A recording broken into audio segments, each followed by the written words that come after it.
Okay, so we're going to talk about the number one nemesis to all ATVs.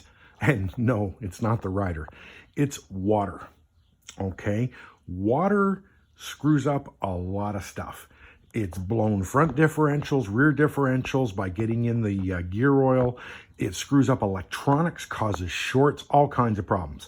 If you read your owner's manual from the factory, the Segway owner's manual tells you that you shouldn't go in water deeper than the bottom of this right here, these floorboards. Okay, why? Well, the reason is there's nothing under there but air. So it's okay to go in water that deep. From the factory though, that's only about 10 inches. That's it, 10 inches. The moment you start going deeper than that, look at what's start going underwater. All this stuff starts going underwater. This can cause problems. I mean, even if you're not seriously into looking to do mudding or water, what happens if you're out on the trail someday and you go into a puddle where it's deeper than you thought it was? Or you come across something where you got to go through it where it's about 1.5 feet deep. You're only covered for 10 inches and, you want to be able to get through without having any issues. So I'm going to do this in 2 separate segments. One is going to be for serious water, like 3-4 feet deep. This is just for average, everyday ATV riding and water that you come across, and some things you can simply do to protect your machine, help it live longer, so that you don't become one of the statistics that you're always reading about in all these groups about electronics shorting out and, differentials blowing, this, that, and everything else. Okay, so it's very cheap. It's very easy to do. You can do it yourself, and maybe $30 cost, somewhere in that area. So let's get into it. Okay, you can see here I have my front inner wheel wells out, and I'm gonna do a few things to show you. This tube right here, okay, right there, that actually comes from your front differential, which is down very, very low, okay? Now, should something happen where you catch some deeper water than you were planning on, the end of this could actually go underwater and you could get water go back into your differential, and that could be a lot of money to fix. All right, so I'm going to show you what we can do to solve it and what I've done. First of all, I went to Canadian Tire and I bought a roll of clear tubing that you can, it looks kind of dirty, but it is clear tubing, and 2 of these barbs like that, connector barbs, and 1 large vacuum tee. Okay, so the first thing I did is you connect this up together, and I'll put it together here in a second to show you, and that will help with your front differential. Okay, so as you can see, it's all connected now, and that tube just runs right up and comes up in on the other side here. If you take your seat off, it'll be coming right up into there. Okay, so that's the front one. Okay, so this hose right here, the black one that comes out, and it's just above your trailer hitch wiring. It comes up like this, and this is the one that concerned me because it's a lot easier to get the back end underwater. So once again, just took and put a barb in there and ran the hosing, and you can see it runs all the way up along the frame, right through there.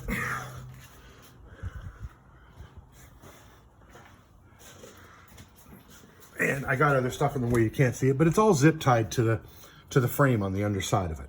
Okay, and I have a large vacuum tee, and I joined those 2 together. All right, so the one end is from the front vent, the other end is from the rear vent, joined together on the vacuum tee, and the tee part of it comes out and it just runs up underneath into here, and you could leave it just inside here, zip tie it to something. Mine actually runs out, and you can see it come up, and it's right there, okay, on the inside of my rad relocate. But if you don't have the rad relocate, no problem. You just run it to inside of here somewhere, take this off, and zip tie it to a piece of the frame. And now your vent's up nice and high so no water can get in. These are kind of important things that I think almost every basic quad should have, because if you happen to hit water more than 1.5 feet deep by accident, you might be getting water in your differentials, and that's not a good thing. It's cheap to do. probably 25, 30 bucks at Canadian Tire for a 10-foot roll of the vacuum tubing, two connectors, and one large vacuum tee. And 20 minutes work, no big deal. Okay, we are back and we are talking about water. Now, a number of years ago, and I'm talking, when I say that, I mean 25, 30 years ago, had the Felpro rep come into the shop I owned, because I don't know if you know that or not, but I owned a 6-bay shop for 30 years of my life. I was a fully licensed mechanic for cars, truck, trailer, everything. Clean Flow rep came into my shop, and he was telling me about this product called Easy Slide. And that's what we were talking about earlier on the brakes with these sliders right here. If you have to clean them out, put Easy Slide in them. That's what it was designed for. It's a synthetic product. You can buy it at Canadian Tire. I don't know how much it is now, but this has another use, okay? And this is what the rep himself told me. This is about 95% the same as dielectric grease, okay? Dielectric grease is used to help keep connections dry. What's the big difference? Well, he told me the big difference is you get about 4 times as much for half the price. It does the same job and works perfectly for what the needs are. So before somebody gets all up on me, oh, it's not the same stuff, it's different, it's not meant to do that. Okay, I've been using this 20 years. You can use what you want, okay? You want to buy dielectric grease? Buy dielectric grease. I've been using Easy Slide on my vehicles for over 20 years. I do all the electrical connections that are underneath the body. That's my wheel speed sensors, my oxygen sensor connectors, all of that have been stuffed with this, and I've never, not once in 20 years, had an issue with anything that, you know, of it not causing any problems whatsoever. So it's your choice. You want to buy the other stuff? Go ahead. Okay, so we're not going to do the whole vehicle. I'm just going to show you, go through a few spots right now that I think almost everybody should probably do to their vehicle, even if you don't do deep water, simply to help it out. Okay, this right here is your front differential, and it's got electronic lockup on it. You come around the back side, there's the electrical connections. I've already popped it apart. Okay, so it just like that. First time I did this was full of water. Even though it's got a rubber seal in it and everything, it was full of water. So there's one of the electrical connections right there, and I'm just going to show you what we do with the dielectric grease. Okay, so we just take this dielectric grease like this, and we're just going to take this and jam it down into those connections. Okay, and do it, if you know, make sure you get lots down in there.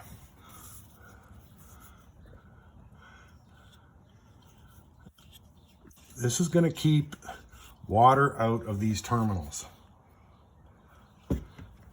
And once you got that done, before you put it back together, just run a thick thing like that across it all. Okay, and then you can see down in just a little farther.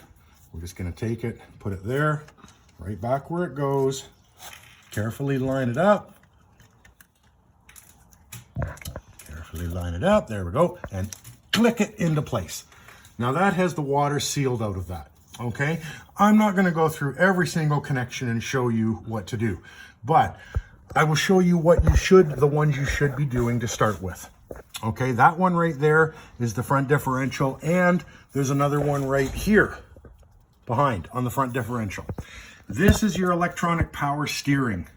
How many people have seen problems with electronic power steering? There's your main power line right there.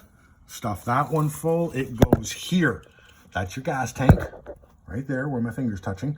Okay, it goes here. The electronics part of it is over here, and it's on the other side. You can probably see that right there where my finger is. That goes on there.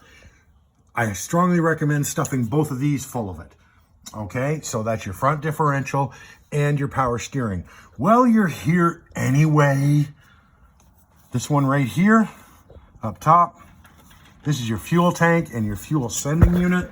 You can pop that one off and stuff that one full and put it back together. You're here anyway, even though that's quite high up. You might as well, because it's quite a job to take the inner wheel wells off, might as well do it while you're here.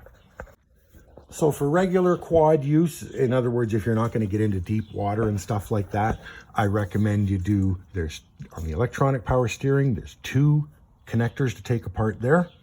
Grease them, put them back together, and there's 2 connectors right here on your front differential to take apart. Fill full of grease like I showed you, and put them back together. Okay, now that you got the front differential all done, some of you will have the unlocking rear differential, and it's going to have electrical contacts going to it as well, and you're going to want to make sure you take those apart and fill them full of the grease and put them back together. With the venting, there's one more thing you may wish to do. All right, to do the other stuff, you had to take the right front wheel well out of it. Might seem like a lot of work, but get used to it, because to do a lot of stuff on these bikes, you got to take these wheel wells out to work on them. To take the left front one out, it exposes one more place you can put a vent. This is your fuel tank, okay? And on top of your fuel tank is your fuel tank vent, okay? It is not the one that's on the top of the sending unit. That looks like a vent, but it's not. It's a dud, at least on my machine. It's solid. There's no airflow through it. This one does have airflow through it. So you may want to put a tube on that one and just run it up like you can see I've done there. And then it comes out once again, up with the snorkels. You don't have to run it all that high if you don't have the snorkels. Just run it up inside your box, the same as you did the other one. And you can put a zip tie on it up against your snorkel, right beside the tube you did for the front and rear differentials. Okay, one more thing to quickly talk about on the Segway Snarler. This is an electrical death trap. This right here, okay? That's your wiring harness for your trailer if you pull a trailer. Odds are you're never gonna probably use this. Now, if you come around the front side and look, that is all sealed up, okay? Totally sealed up. You think that that cap is keeping this side closed. You open it up, go take a look on yours. I'll pretty much guarantee you it's full of mud and dirt. That cap does nothing. So what do we need to do? Well, once again, you're gonna stuff it with grease, but you're gonna do it a little different. Okay, so now we've got it stuffed with our dielectric grease, and that's good, but there's still a problem. You open this cap up down the road, it's still gonna be covered in dirt in there. And if you do have to use it and go to plug it in, it's gonna shove all that dirt into the connections. So you're probably thinking, well, what's the big problem? It's just my, trailer wiring and I never use it. What's the big problem? Well, all those wires are connected to your taillight wires and turn signal wires on your vehicle, okay? Your turn signal wires run up and they're connected to the relays under the nose, or whatever you want to call it, of your quad. And because your app will show you when your lights are on, it is also, therefore, connected to your T-box. So if you get a short in here, it can short out many, many, many different things and cause some serious problems simply because of what those wires are connected to. So what do we do for the final part? Once all the wires are done, we put a nice thick frosting over the whole thing like that. Why would I do that? Well, it's going to get full of dirt no matter what you do. So at least this way, with a nice thick frosting, if I ever need to use that wiring harness, you simply take a spoon and scoop it off. And when you do that, you scoop out all the dirt, because that grease will stop the dirt from going in farther. Scoop it off down to where the terminals show, then you can use it as a trailer wiring unit. But in the meantime, leave it totally jammed full and covered like that, and you will hopefully probably eliminate a lot of problems. I see T-box problems all the time on there, and I know for a fact that this connects to the wires to the rear lights, and those connect to the T-box. Who knows? Maybe that's where these people's problems are. It's a simple fix, quick to do.